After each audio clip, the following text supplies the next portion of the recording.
The American Academy of Cosmetic Surgery did a nationwide study, and this year we found out that over 17 million Americans had cosmetic procedures done. What's really nice is this is the first time we looked at all doctors straight across the board, and now we could accumulate data for everybody in the country.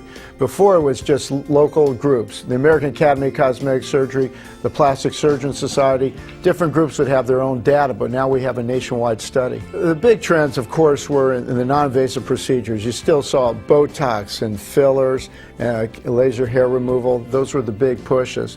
But of course, you saw increases in areas such as rhinoplasty, facelift, even abdominoplasty. Abdominoplasty really increased quite a bit, straight across the board. The big difference between men and women in cosmetic surgery is women still are more frequently having cosmetic surgery.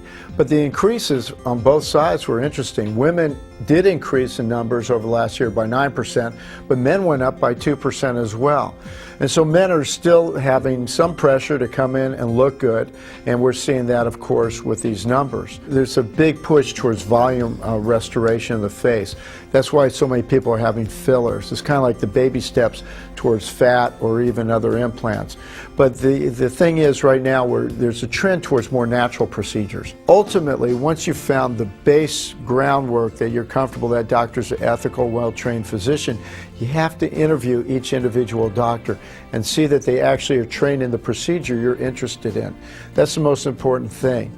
The doctor should be able to demonstrate adequate number of before and after photographs, be able to look at you and discuss your case realistically, and go over the risks, the costs, the inconvenience, the different options involving your procedure. The American Academy of Cosmetic Surgery website is loaded with information about how to find a doctor, how to determine what kind of doctor to go to, and doctors in your area that you might be interested in consulting with.